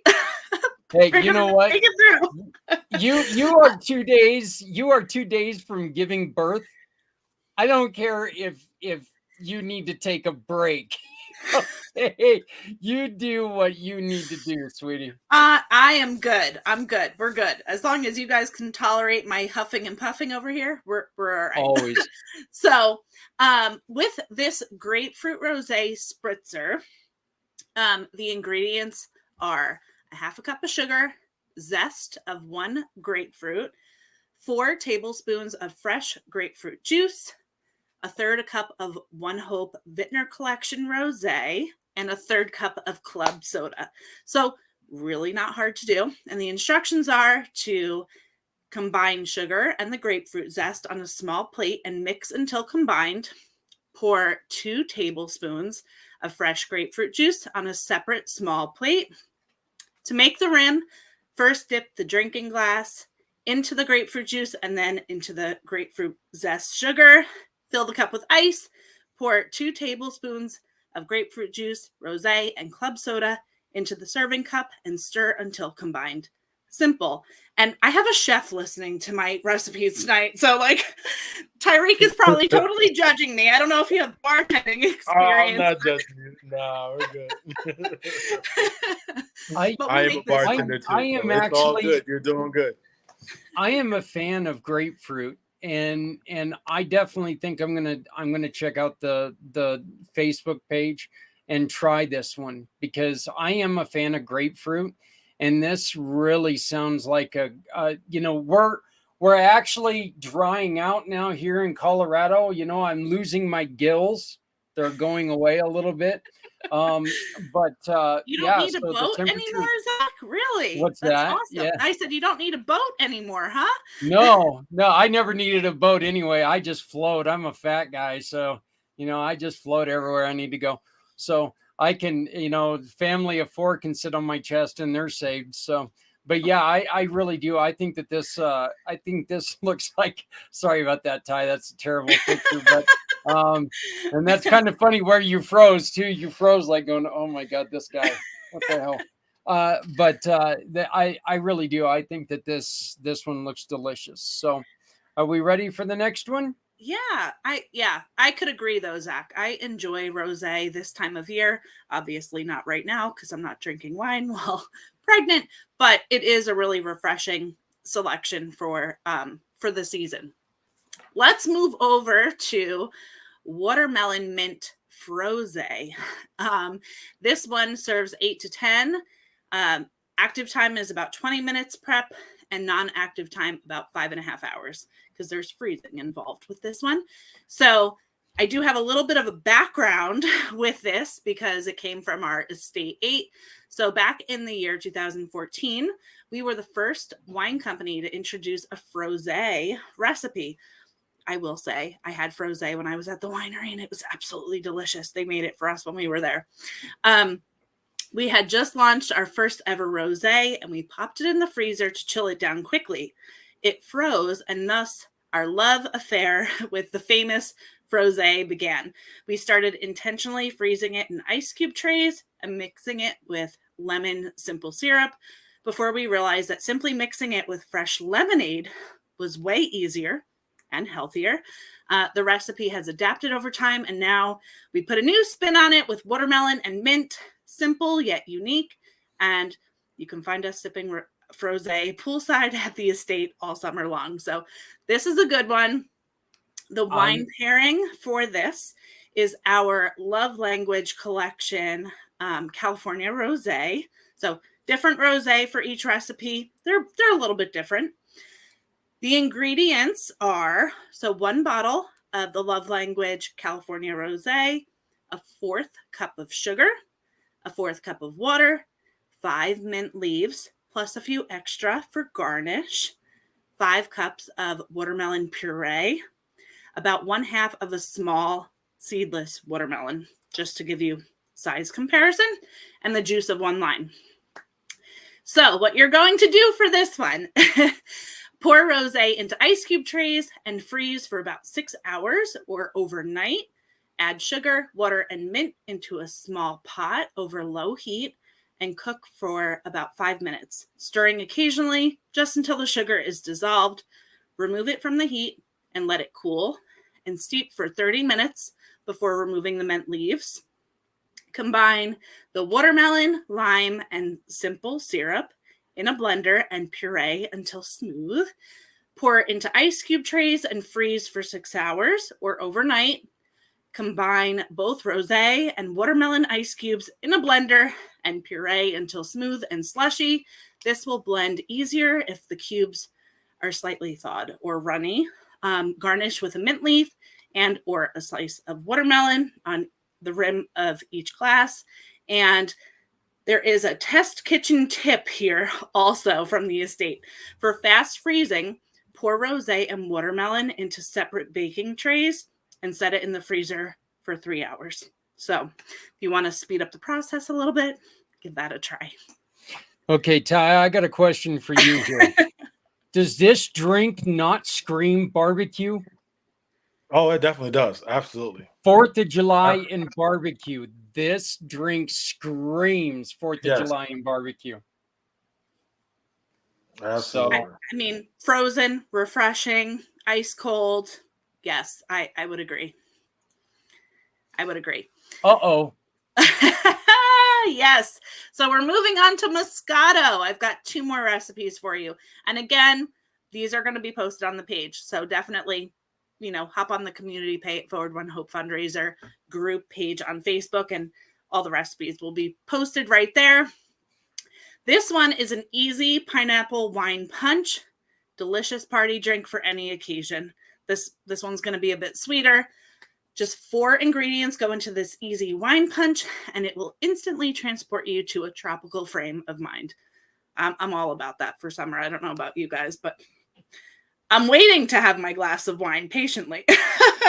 I'm sorry. I lost track of what you were saying. I'm staring at pineapple and like my shiny squirrel is like sitting there going. So the ingredients for this one is 750 milliliters of One Hope's Moscato wine, 2 cups of pineapple juice, 1 cup of orange juice, 24 ounces of Sprite or lemon lime soda, and fresh pineapple for garnish is optional. The instructions are as simple as this. Add Moscato, the pineapple juice, orange juice, and Sprite to a pitcher. Stir well until combined. Chill until ready to serve. Can be served over ice. The pineapple juice will settle, so give it a good stir just before you're serving it. Boom. Simple, right? Simple, delicious, sweet. And I feel like with these recipes, we kind of cover the drier lovers with some of the rosé and the sweeter lovers with the Moscato. But we have one more. Well, I'll tell you this. I have my next treatment on the 5th of July. So on the 7th of July, I'm doing that one. So I'm doing that one. I know you have Moscato laying around there, Zach. So let's do Yeah, it. I can't I wait to hear sure what you think. do. And you're right. We've got one more here. Yep, just one more. So this one is a sparkling Moscato and sorbet mimosa. The ingredients for this one is 1 bottle of One Hopes California sparkling Moscato, 1 container of sorbet. This could be peach, lemon, or your pick, your choice. Peaches, lemon, and or rosemary sprigs for garnish. And here are the instructions. So skip the champagne flute and choose a gimlet or glass, a wider top to allow for scooping. I mean, just look at that. I would love to just reach through that picture and grab one of those right now. Add a scoop of sorbet and top it with One Hopes California sparkling Moscato. Garnish and serve with spoons. Cheers. Like, that's it. It's simple. Yeah. That's big enough, right? That's a big enough opening. I mean, if you could get granted, I'd have to melt the candle out, but still, whatever. You could get a spoon in there, you're good. So again, follow the fundraiser page because I will be posting the full recipes there. There's one up there already. And you can easily access the page through my link tree. It's the first link at the top. So that's all I've got as far as recipes, but I'm excited for this month. And thank you, Zach. Perfect. As Zach mentioned earlier, the top QR code is to support Chef for Vets. If you want to support meals for veterans, take your camera, phone out, and hold it up to that QR code. It will take you directly to that fundraising link. If you're, on your computer and you just want to type it into your browser, onehopewine.com/event/ and that unique 6-digit code at the end will take you right there. The bottom one is for Top Tier Sports Group. Same thing. If you want to type it in, it has a unique code at the bottom, or you can use the QR code. Stephanie, as always, wonderful, wonderful job. You can get a hold of Stephanie through her link tree. Just give her at least past the weekend if you need to get a hold of her. Yeah, she's going to be a little bit busy, but if it's easier, go to my link tree. The links are right there too. And although I'm not near as smart, if you have any questions, you can always reach out to me and I can try to stumble my way across, or I can send her a text and say, hey, somebody asked me a question and I don't think I got it right at all. And we'll try to get your answer. But just such a wonderful job. Wonderful job. Thank you. Thank you. And thank you, Tyreek, for being here and sharing all about your no problem. Thank you. Thank you so much. You're making moves, and we're happy to have you here. Yep. Thank you. So I do I'll invite you guys to stick around, but I do have a plea for you guys. If you need to get running, that's fine as well. But we do just want to kind of explain a little bit of things that is going on. So Ty, if you need to jump off, please feel free to. If you'd like to stick around and hear what we got, feel free, my friend. So reach on out. I'll go help her with the baby, but reach out to me whenever you guys have something else coming on. I have no problem, joining you guys. Thanks again for having me. It's always a pleasure, and talk to you soon, Stephanie. Good luck with the little, the pregnancy. So good luck with that, and I wish you all the best. All right, Ty, take care. All right, brother. Thank you. Bye-bye. Hey guys, I want to thank again Ty for everything he does. I mean, just look, let's be honest here, Steph. Remarkable, just truly remarkable. And I'm going to start this little presentation in which we've only got about 12 minutes to do this, so I'm going to try to hurry through it. But I'm going to start this presentation by saying that right there is the reason why I started Community Pay It Forward. Okay. After my accident, I didn't just want to sit around and do nothing. I watch enough hockey. I eat enough candy. I can do something else while I'm doing it. And so I started Community Pay It Forward. We want to be here for families in need, Families like myself, when my motorcycle happened. Look, that was something that happened right on the spot. It changed my life and everything blew up. I ended up losing a lot of things. Many of you out there understand that feeling. Many of you guys know exactly what I'm talking about. Look, we want to be here to support families who do that. We want to give nonprofits or charities a chance to not only tell their story, but raise money to continue their magnificent work. You guys, the smaller nonprofits, there's something in your life, smaller charities, something in your life has went terribly wrong most of the time, and you want to help people walk over bridges. We want to support you by telling your story. That's what Community Pay It Forward is. We want to be here for our veterans and our local heroes who need our assistance. They've put their lives on the line. They've served our country. They've served our communities. We ask you to join us and support them whenever you consider making a purchase. As pet owners, you guys, I've told you today, I was sitting there and as my baby girl was getting cut on, and as a pet owner, I know and respect the importance of our animals. They're not animals, they're family members. I've had a tarantula for 17 years. I've had a tarantula for 17 years. And when she passes, I'm going to be devastated, because I've had her for so long. But we thrive to support the causes and missions that make lives of animals safe and healthy and happy. We all see the videos from the sad animal videos. Those are just terrible. Okay, we want to support animals. Everyone in Community Pay It Forward, and I know, Stephanie, you fully agree with this one. Everyone, no matter your disability, no matter your no matter your restriction, no matter your sex, creed, gender, everyone deserves a chance. Community Pay It Forward and all of our partners truly believe that inclusion means everyone. You cannot be all inclusive unless everyone has a chance. Supporting our startups is very important to us. Stephanie and I, we sit on here and we try to prove that every month by introducing you to nonprofits from all over the country, doing all sorts of things. We want to make sure that they get a chance to get out there and tell your story, tell what you do, tell who you are and why it's better to shop with you than go to Walmart, go to some other big store, okay?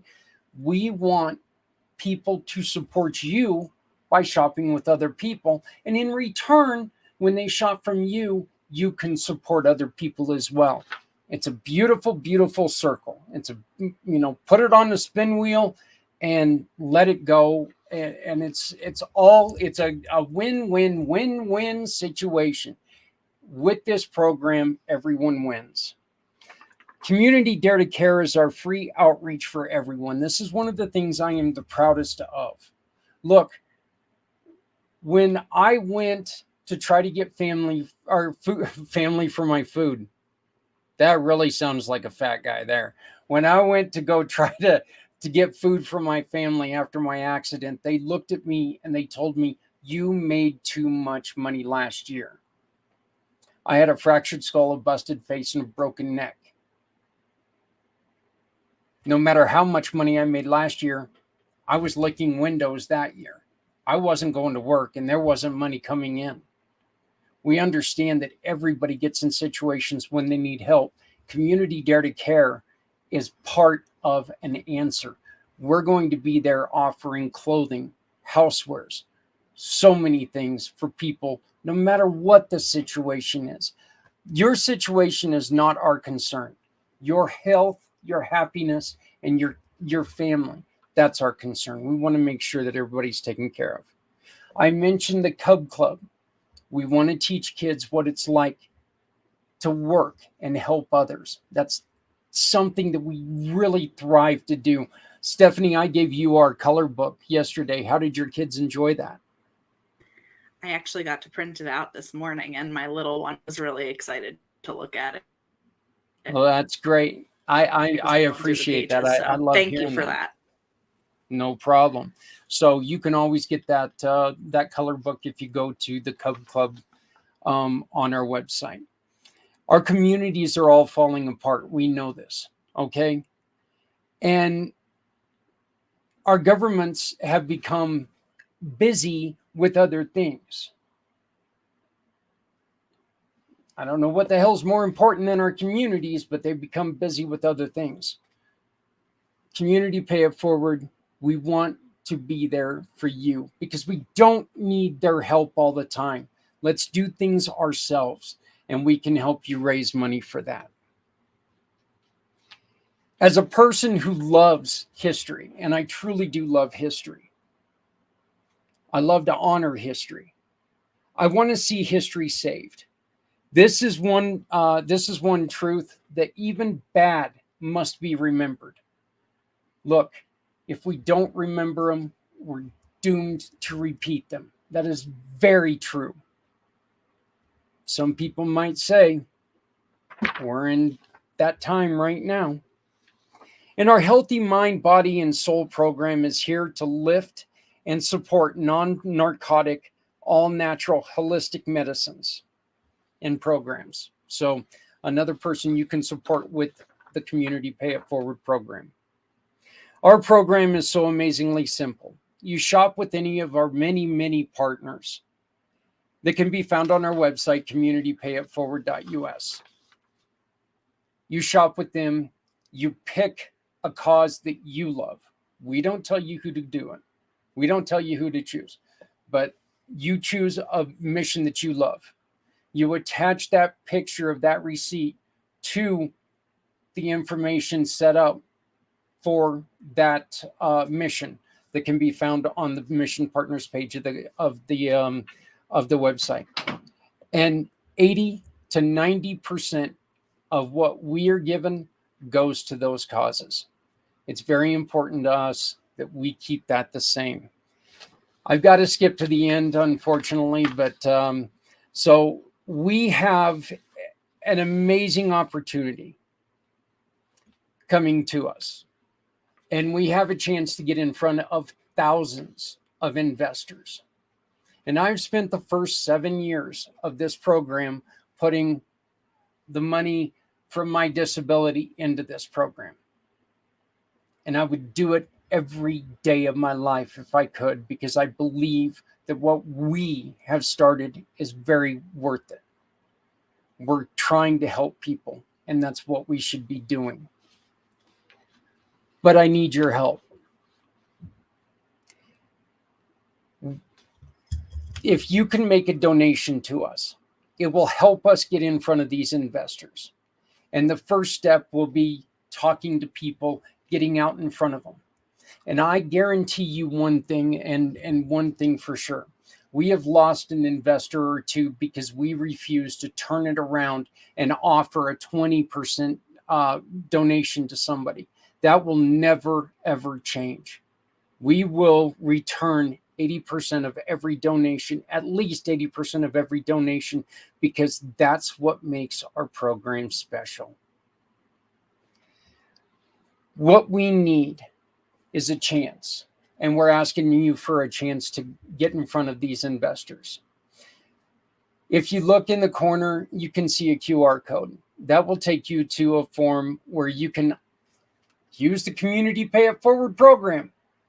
Shop with programs, shop with businesses all over the country, and you can donate a portion of your sales to our organization to try to help us get we need to raise $600 by the 12th of next month. We also ask you to use Zelle or PayPal if you wish. Just get a hold of us and we can give you our information. But this will lead to a second opportunity that we got, and that's getting nationwide coverage on some of the biggest media platforms in the country. We're talking USA Today, NBC News, CNN, all these big organizations. We just truly need your help. And I'm asking you for a small donation. And we will give you, in return, what we would like to do is offer you a memento, I guess. But we're going to be creating little bricks because you're helping us build something special.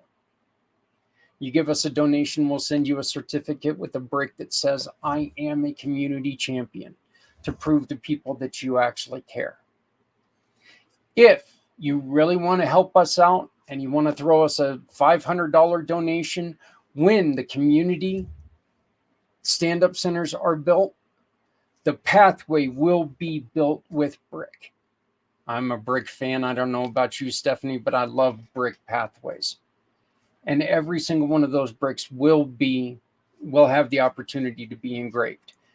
For a donation of $500 or more, you can be one of those bricks. We're asking for your help because we truly, truly need your help right now. I thank you so very much for everything that you've done. I know that I've got a great backing system. Miss Stephanie Samoza is one of my heroes. Z-World Webs, so many others that are always on here who you always hear me talk about. And I cannot say enough how much I appreciate everything that you've done. But we do need your help. So please, if you can make a donation, please get with us. The QR code right over there in the corner is the easiest way to do that. Yep, right there. You got it. So don't you hate that? But I do want to thank you very much. And unfortunately, that's about all the time we've got left in the show. Stephanie, did you want to add anything? I think what you're doing is absolutely incredible, and I'm just so excited for you with this opportunity. But we do really need the community to rally around this and to get it out there. So, you heard it right from Zach. He explained it best. I know for sure I'm in, and I will be donating. And I'm excited to do so because, this is just the beginning. You're 7 years in, but this is just the beginning. Doors are opening up, and this is going to help so many more people than you're already helping. So thank you. Thank you for the time and everything that you've invested into this so far. Well, thank you for everything that you've done. It's meant the world to me. And thank you for everything that everyone else has done. I appreciate it more than you'll ever know. I've always asked for patience. I ask for a little bit more, but you know what? We're on the right path. We're close. We're very, very close. And if we all stick together, there is no stopping us. Thank you very much for watching pACT. Thank you very much, Stephanie. Congratulations. Please, sweetheart, take it as easy as you need to. Congratulations to you and your family. And I cannot wait to see pictures. And don't reconsider the Zach name for the girl. That Zakina just sounds weird. Sounds like a weird coconut treat or something. So, but anyway, my love to you all. Please remember to love somebody out there because somebody out here loves you. Also keep in mind, if you're not helping someone, you're hurting everyone. No one needs to go it alone when we all come together. Here's a short video about the plans of the stand-up centers. Thank you very much for your time. Thank you, Steph. You may have heard us as we've been talking about a plan, but you still want to know, what are the Community Dare to Care stand-up centers? In a few simple words, complete community outreach, offering free life-critical donations. Donations from the community, donations for the community, and donations for the health of the community. What is a life-critical need? Life-critical needs are those items needed to live happy, healthy lives. Things like clothing, housewares, work clothing, school supplies, bedding, winter and summer clothing. But life is not not just material needs. So we are also planning on offering computer labs, telehealth, resume assistance, food preparation, air mattress and tent repair stations, self-care stations, employment resources, medical checkups, styling services, with so much more to come. There will be spots for the Community Pay It Forward partners and sponsors, and a chance to get to know our wonderful mission partners that can help you find additional resources. But as always, a plan is only a concept until action is taken. For this to happen, we're going to have to ask for you and your support. We're asking for donations using Zelle or PayPal. Or of course, you can support us through the Community Pay It Forward program. Simply scan this, which will take you here. Find one of our partners that can fulfill your honey-do list needs. Contact them, shop with them, and take a picture of the receipt. And upload it to this form. The simple steps in a program we call Shop, Click, and Pick. The only program where your daily shopping can support missions you love with no extra money coming out of your pocket. Allow us to help you find the partner you need by scanning here. Questions? Please call us today, 970-909-0751. Or you can send us an email, networking@communitypayitforward.us. Because when you are helping no one, you are hurting everyone. No one must go it alone when we all come together.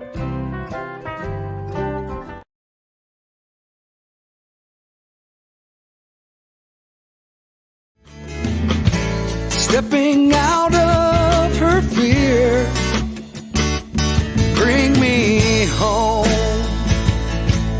Out alone, to show me the way.